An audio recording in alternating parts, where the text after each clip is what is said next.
Are you tired of shaky, amateur-looking footage when you're filming real estate tours or day-in-the-life vlog-style content? Well, get ready because the Insta360 Flow 2 Pro might just be your new secret weapon.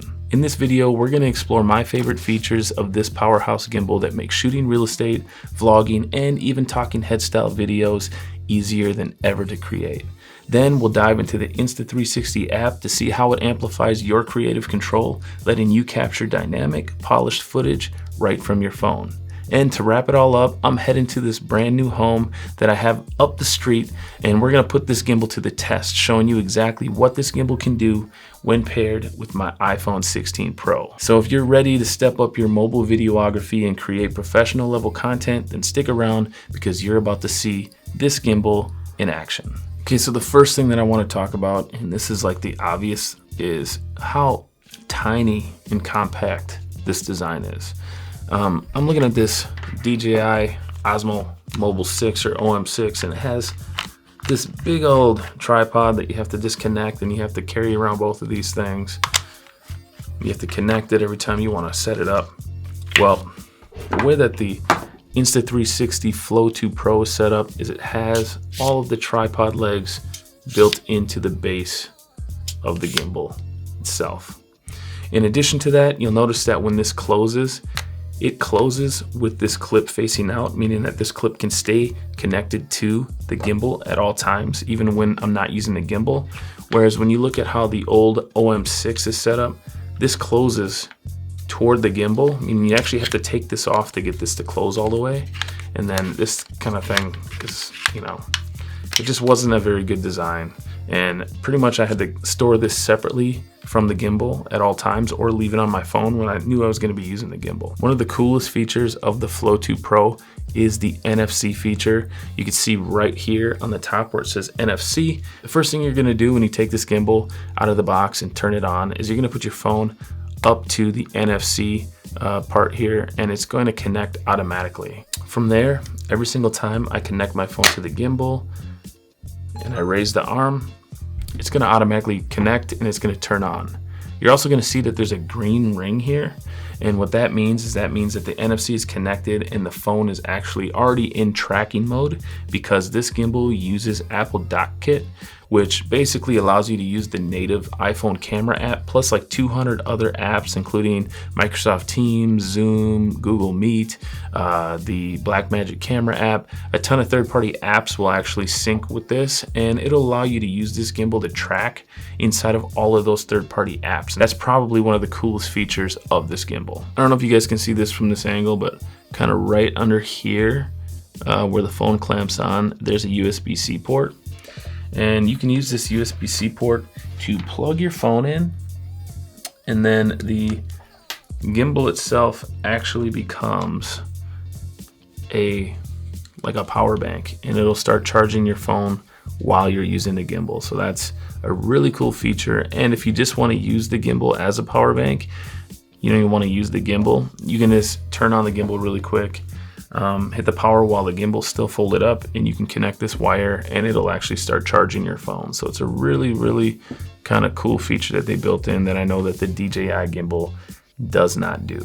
Okay, so I mentioned before that when you attach your phone, how you'll see that green ring pop on, and then you'll automatically be connected to NFC, and you'll automatically be connected to Apple Dock Kit.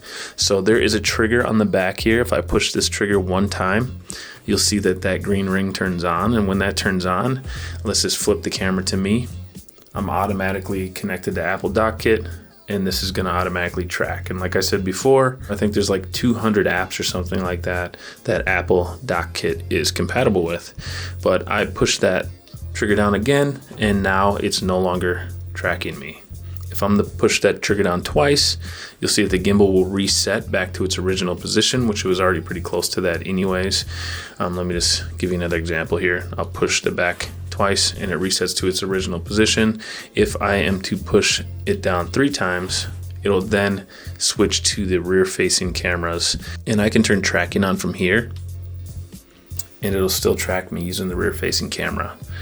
While we're talking about the rear-facing camera, I want to point out that there is a selfie mirror on the back of this gimbal, and that will give you an idea of whether or not you're in frame, and this is supposed to coincide with the main camera on the iPhone, and that's in like one-time zoom, so regular, just the way that the camera is when it fires up.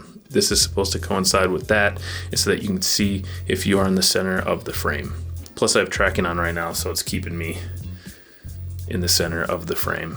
I can hit the trigger 3 more times and it'll turn the phone around.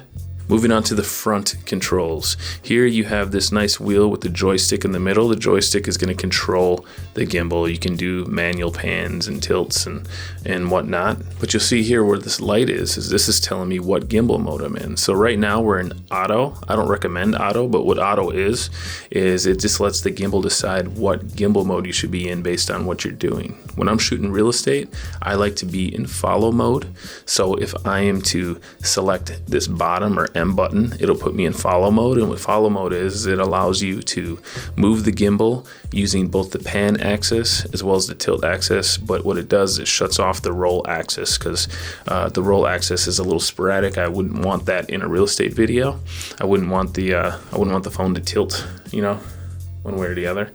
But if I push this again one time, it'll move on to the pan follow, which is kind of the most basic gimbal mode. And all that does is it allows you to use the pan axis. You can't use the tilt or the roll axis when you're in the pan follow mode.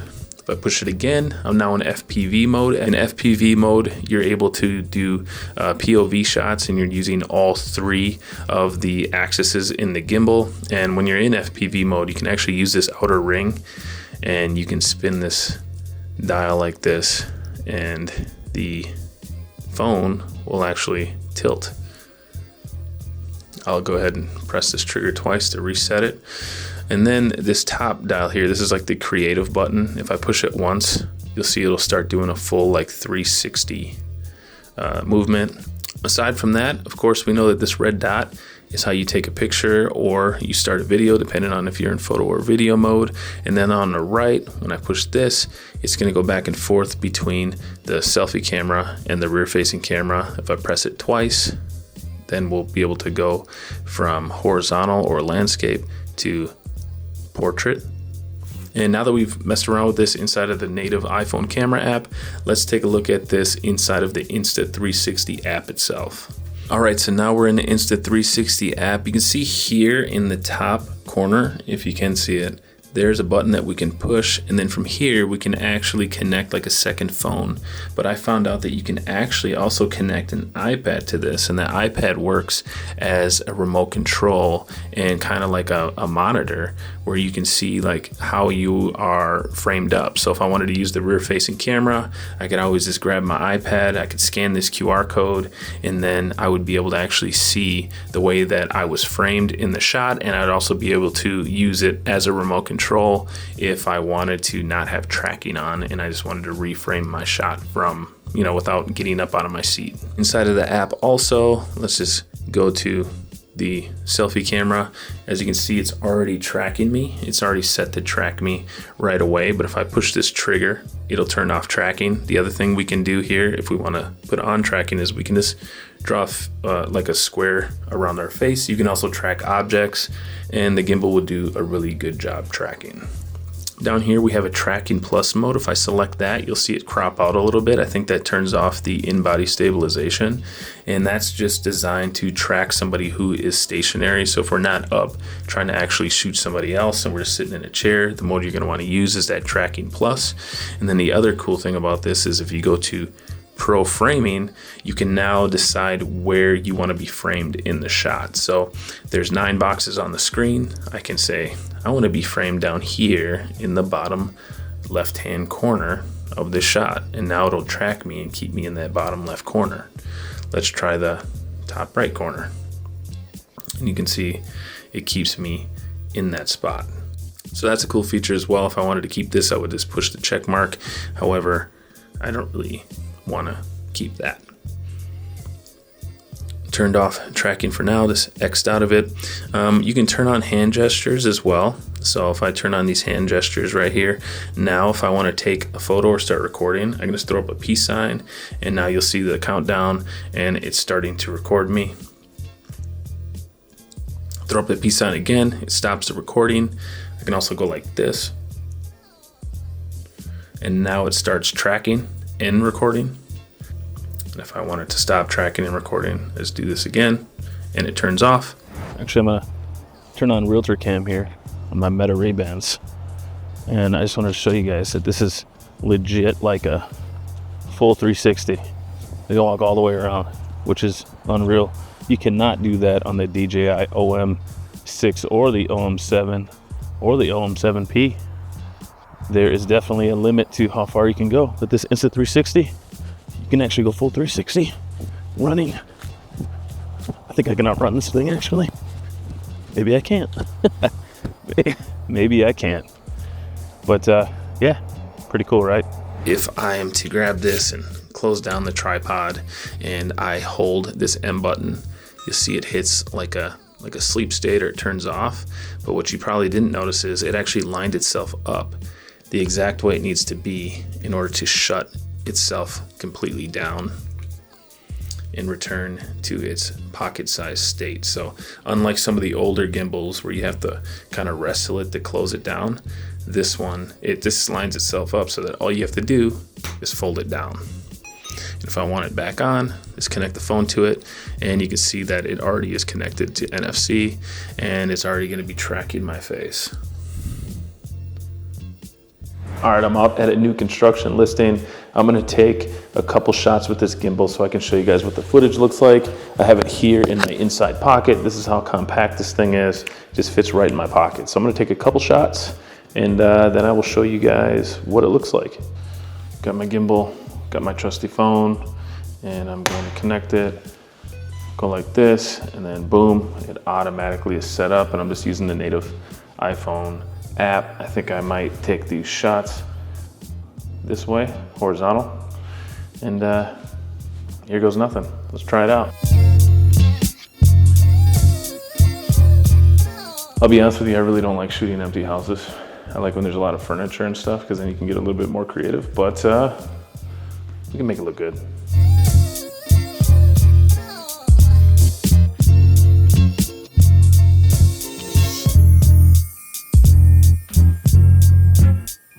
I will say that the one thing about this gimbal, because it has these legs that slide out, it makes it super compact.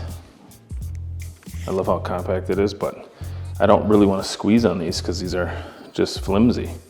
So I feel like I don't have an extended handle, so then I feel like I'm going through the whole house like this, like with one hand, which kind of feels good because, you know, this is so light, I don't have to have the second hand on it, but it also just kind of feels like, what am I doing with this hand? It just kind of feels like less steady, but it's so light that I really don't need that second hand. It's just like a habit, you know what I mean?